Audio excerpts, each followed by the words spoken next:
Haggai. In the first chapter, verse 8 only, Haggai, chapter number 1, verse 8 only, but for clarity's sake, I'll read from 1 right to 9. In the second year of King Darius, on the first day of the 6th month, the word of the Lord came through prophet Haggai to Zerubbabel, son of Shealtiel, governor of Judah, and to Joshua, son of Jehozadak, the high priest. This is what the Lord Almighty says. These people say the time has not yet come for the Lord's house to be built. Then the word of the Lord came through the prophet Haggai. Is it a time for you yourself to be living in your paneled houses while this house remains in ruin?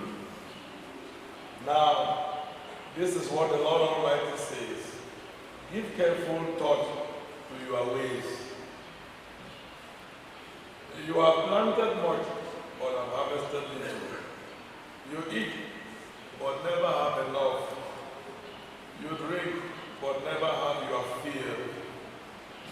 You put on clothes, but are not warm.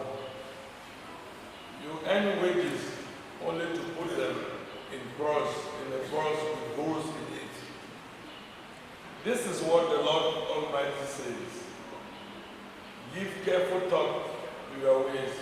Go up into the mountains and bring down timber and build a house, so that I may take pleasure in it and be honored, says the Lord. You expected much, but see, it turned out to be little. What you brought home, I blew away. Why, declares the Lord Almighty?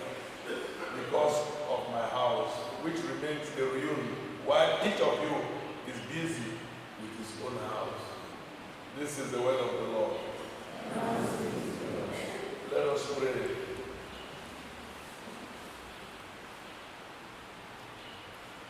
Dear God and Father, you love us and you give us your word. You fill our hearts with the love of Jesus Christ. By your grace we are prompted by the Holy Spirit.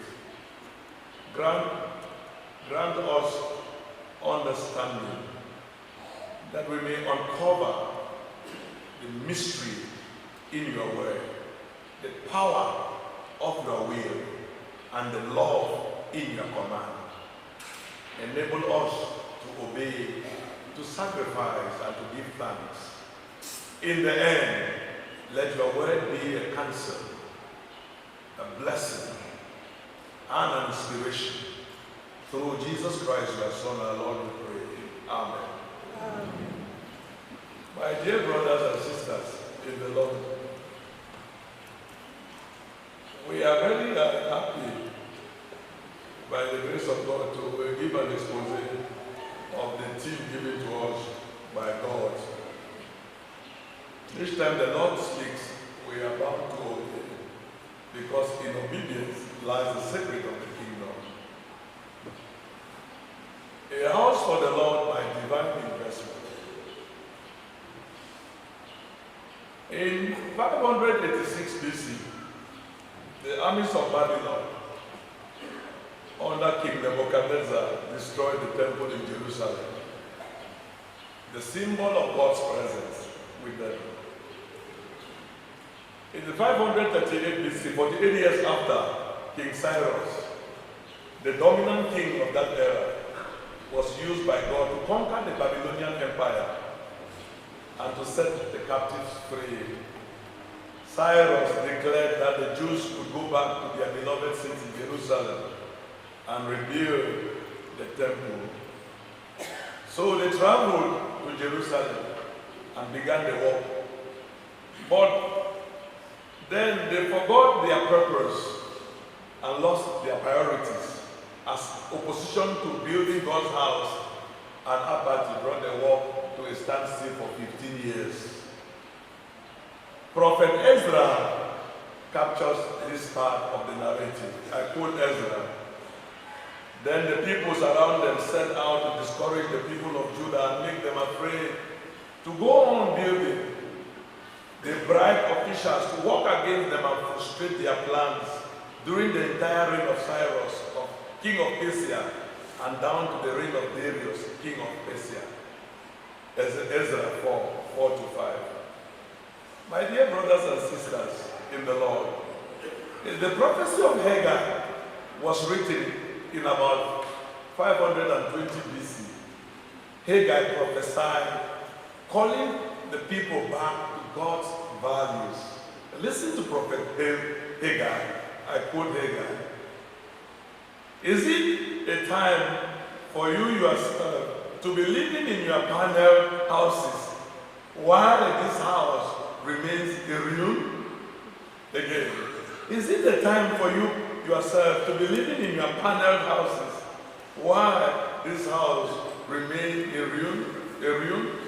Haggai 1:4. My dear brothers and sisters, the people were more concerned with their own needs than doing God's will. And as a result, they suffered the anger of the Lord. I now quote Haggai 1:5-6. Now, this is what the Lord Almighty says. Give careful thought to your ways. You have planted much, but harvested little. You eat, but never have enough. You drink, but never have your fill. You put on clothes, but are not warm. You earn wages only to put them in the purse with holes in it. End of quote. Haggai 1:5-6. My dear brothers and sisters, sometimes we need to ponder why we lose a lot of things we think we might have gathered. When we abandon the things of God and pursue our own ends, whatever thing we gather, we lose it. And that is the key message Haggai is passing to us. Then Haggai called them to action thus. I quote Haggai 1:7-8. This is what the Lord Almighty says. Give careful thought to your ways. Go up into the mountains and bring down timber and build my house, so that I may take pleasure in it and be honored, says the Lord. Haggai 1:7-8. A befitting house of worship for the Lord. Give the Lord honor, and it takes pleasure. Not pleasure on the building, but those who worship inside. This is what we are looking for, that the Lord may take pleasure in what we are doing inside here. Will you miss the opportunity? My dear brothers and sisters, the book of Haggai emphasizes two things. One, right priorities, and two, the blessedness of building the temple of the Lord. I repeat myself, two great themes. One, right priorities, and two, the blessedness of building the temple of the Lord. And I want to comment that the book of Haggai is an appropriate text for this fundraise.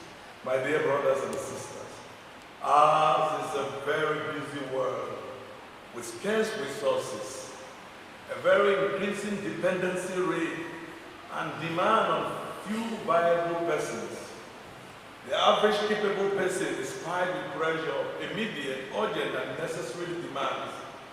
In the midst of this pressure, many of us fail to identify and prioritize what is truly valuable and what is truly important. Our values and priorities are reflected in the way we use our strength, our money, our time, and our talent. In this fundraising, you shall know where your priorities lie. My dear friends, Darlene H. Oak has something to say on thy desires and priorities. I quote him. Desires dictate our priorities. Priorities shape our choices. And choices determine our action. End of quote. The book of Haggai reminds us that God is number one. The priority, the first and the best. This must be reflected on how we use our resources, how we worship Him, and how we fellowship with one another.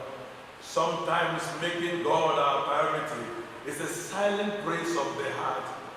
As someone has said, the key of having God's abundant life, I'm referring to His love, His peace and joy, is keeping him in the right place in our priorities.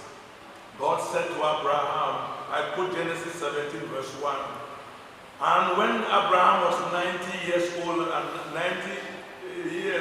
9, the Lord appeared to Abraham and said to him, I am the Lord Almighty.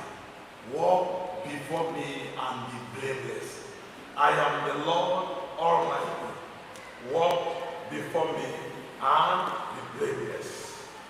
My dear brothers and sisters, where do you place God in your priorities, in your choices, and in your actions? Where do you place the things of God in your priorities, in your choices, and in your actions? That is the Christian education surrounding our fundraising. My dear brothers and sisters, during season of fundraising like this, sometimes we are tempted to think that it's about money. It's not about money. It's about educating people to understand. Like now, I've just made some little quotes on priorities, choices, and actions. And if we put God in our priorities, choices, and action, He will surely shape our way.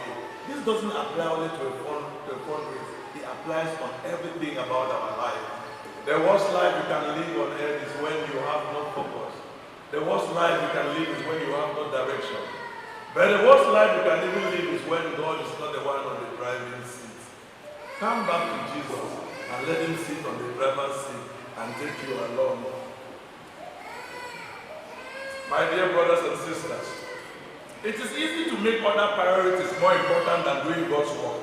But God wants us to follow through and build up His kingdom. We should consider building God's house and related structures as priority.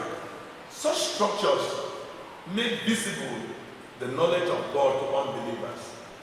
It is an act of public witness and thus evangelism. A befitting structure for God speaks for itself. It's an act of public witness and evangelism.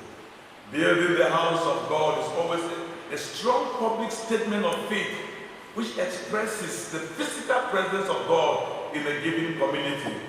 In those days when we had the tradition of the church bell, you could easily know whether that city was of God. At 9 o'clock, you could hear all the church bells. They were tolling. They were ringing at the same time. And if you were a stranger in that city, you would know that God possessed that city.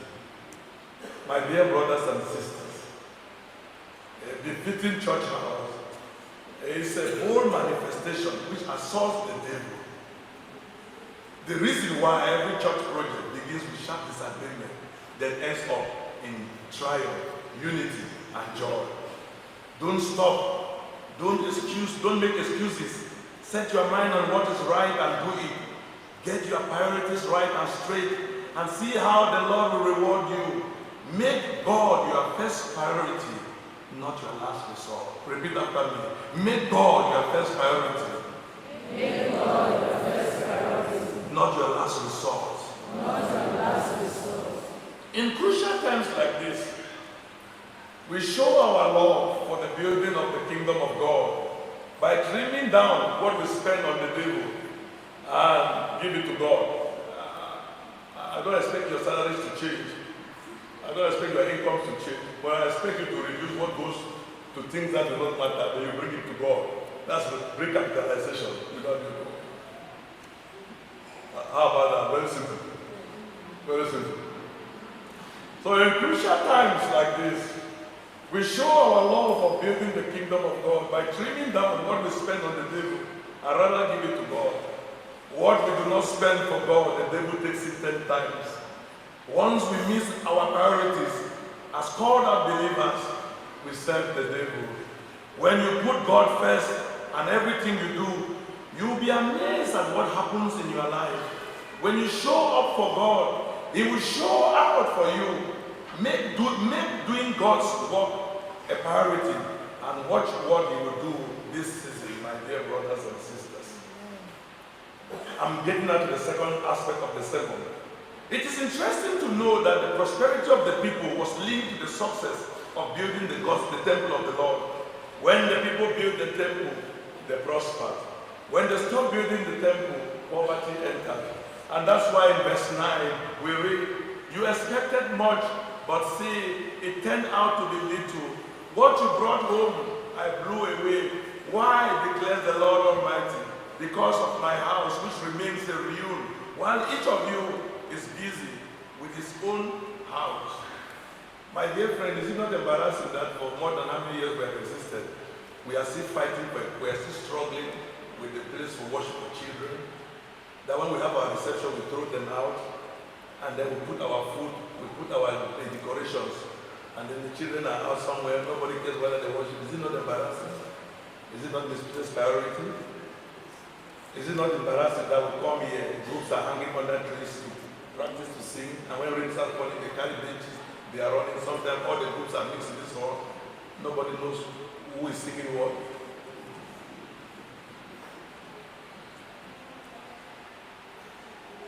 We might have built this building befitting, but we need accessories to attach to it and make it complete. That is what we are doing. It's never late to correct ourselves. It's never late to ask God for assistance to do something for Him. This is the chance we have.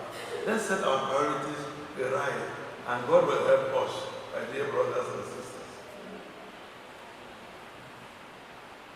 Someone has asked me the question. In the New Testament, the concept of church building or temple is not the same like in the Old Testament. While in the Old Testament, the temple was the physical structure, in the New Testament, we learn that the body is the temple of the Lord. So the real place to build is one's own spiritual life and not physical walls. After all, God is spirit, and those who worship Him must do so in spirit. So why emphasize the building of physical structures instead of emphasizing the building of spiritual lives? My dear brothers and sisters, a good question. Even though the concept of the temple in the Old Testament is different from that in the New Testament, I think the notion of the building of the temple and the prosperity of the people still applies today. This is because when we prosper in our worship, we also prosper in our daily endeavors. When we seek first the kingdom of God and His righteousness, all other things follow. So you cannot separate it. Building a place of worship for God is a public witness. The size and beauty of the worship place underlines the beauty and the imagination of our faith. The size of the building underscores the determination of the faith community. The beauty of the building exemplifies the purity and the holiness of God. The psalmist says, "Give unto the Lord, O ye mighty, give unto the Lord glory and strength. Give unto the Lord the glory due His name. Worship the Lord in the splendor of His holiness." And that is what we of PCC pastors, we are called to do. We can't worship God with constraint. We can't worship God struggling with space as if we don't give, God does not deserve beauty, purity, and holiness. Let's worship the Lord in the splendor of His holiness. Each time we build a house of worship, we make a divine investment. The word investment means to place money in order to gain income and profit. Investment sounds like an economic term. Don't be afraid. I'm not going to give a lecture here from Warren Buffett. No, it's about spiritual investment I'm talking about. Investment sounds like an economic term, implying we are trading with God. No, God does not gamble. The blessings are not sold or bought. But this divine investment, my divine investment underscores the fact that anything we do for God, we indirectly do it for ourselves. Anything we do for God brings multiple and multi-dimensional blessings. Anything we do for God brings growth and increase in God's kingdom. We must not also be shy to say that the best monetary investment you can do this day is to invest in something about the kingdom. I'm going to show you why. I give you two passages. Put on the board. If you do business with men, they will cheat you. If you do business with men, they may disappoint you. But when you invest in God's children, something that concerns the work of God, I tell you, God does not lie. He does not change. He does not fail.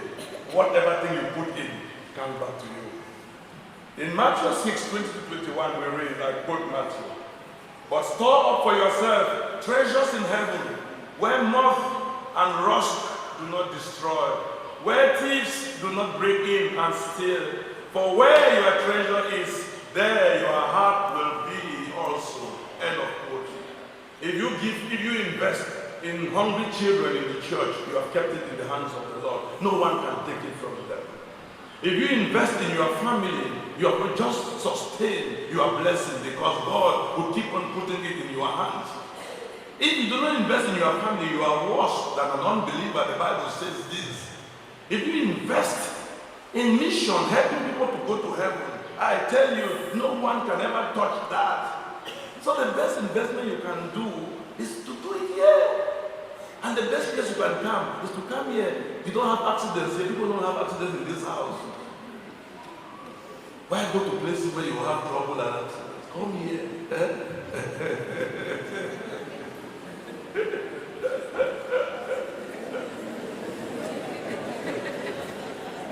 I am laughing because when the Lord pumps me up with a revelation, it gladdens my spirit. The laughter comes. Sometimes I laugh like a ghost. You know,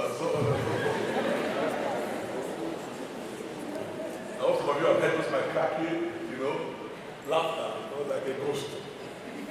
But today I'm not going to do that today. So. Now I was just saying that do business with God. Because sometimes you didn't give money to people with every good intention. I'm coming back next week. It takes 2 years, they never come. But the day you give them, they still address you as if you are the one owing them. And so on and so forth. Furthermore, Paul admonishes us. Whatever you do, work at it with all your heart as working for the Lord, not for human masters, since you know that you will receive an inheritance from the Lord as a reward. It is the Lord Christ you are serving. End of quote. Colossians 3:23-24. The money we bring to the church, we don't give it to the pastor. You don't give it to the elders. You don't give it to the session. You give it to God. The physical money may be misused sometimes, but your spiritual record for what you have invested remains intact. God will bring judgment to those who misuse what is brought to his house, into his house, while the giver remains poised to receive divine blessings. Now that things are very hard, make sure you spend on things that are valuable. Let me name 5 investments you will be doing as you build the house of God this season. 5 investments. Number 1, the money you contribute will be used to provide halls for adaptable Sunday school teachings. What is that? That is an investment in children. That's what? An investment in the life of children. When you bless other people's children, God will bless your own children too. And if your children are not going to Sunday school, He will bless your grandchildren. So invest in the life of God's children. They are angels. Whatever thing you invest in them, nobody can touch it. Amen. Number 2, the money you contribute will be used to provide halls for choirs to do their practice. What is that? That is an investment in the praise and worship ministry of the church. And you know that God dwells in our praise. The more we praise Him with convenience and conviction, the more He abides amongst us. So may we invest. So when we praise God every day of the week here, God will dwell in the praises of the people. And no one will come here and go back the same. Sometimes when the choir will be praising in one of the new rooms, the Spirit will be hovering around. Even neighbors who are passing will be blessed. Amen. Amen. Invest in the praise and worship ministry of the church. Number 3, the money you contribute will be used to create space, comfort and convenience to those who come here. What is that? That's a heavenly investment. The way you store treasure in heaven is by investing it in getting people to heaven. When we make this place convenient, people come and worship here. What are you doing? You are investing in them to go to heaven. That's a heavenly investment. Number 4, the money you contribute here will be used to further establish God's kingdom on earth. What is that? That's kingdom investment. If you build God's house here, He will build a room for you in heaven. Remember Jesus Christ said, in my Father's house, there are many rooms. Lastly, the money you contribute to build a house of God here on earth is an earthly investment. When we build God's house, we gain experience, we gain psychological strength, we gain physical capability to build our own houses also. If you can buy a bag of cement for God's house, you can buy it for your own house. You start learning to build your own house by starting with God's own house. So you have a great chance to practice how to build your house. Many young people here don't have houses. There are some people who don't have the courage to start building. Some have been built, but they are owing debts. They need God to help them to pay their debts, true or false. Therefore, let us build God's house that can give us empowerment to build our own houses. What do you want to do? A house for the Lord. Answer. My divine investment. A house for the Lord. My divine investment. A house for the Lord. My divine investment. We thought we had sized up the project and designed it during the last commissioner meeting. The moment we put up the banner, I'm a church builder, a flurry of complaints came up.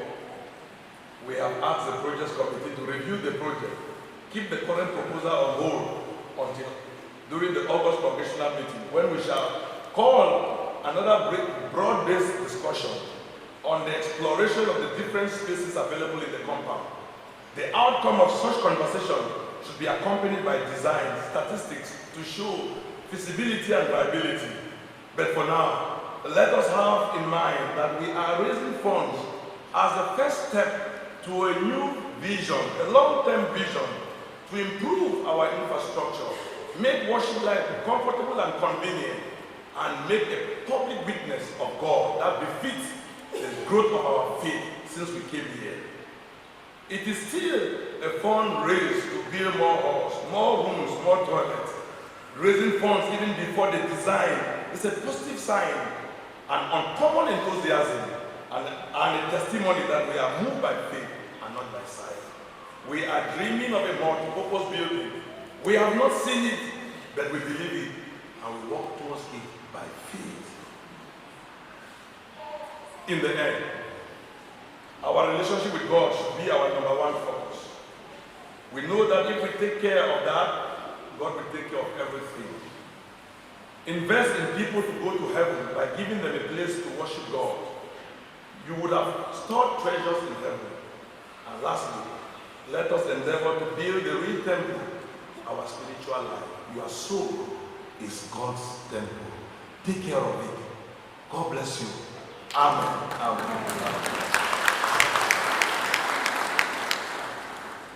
Let us pray.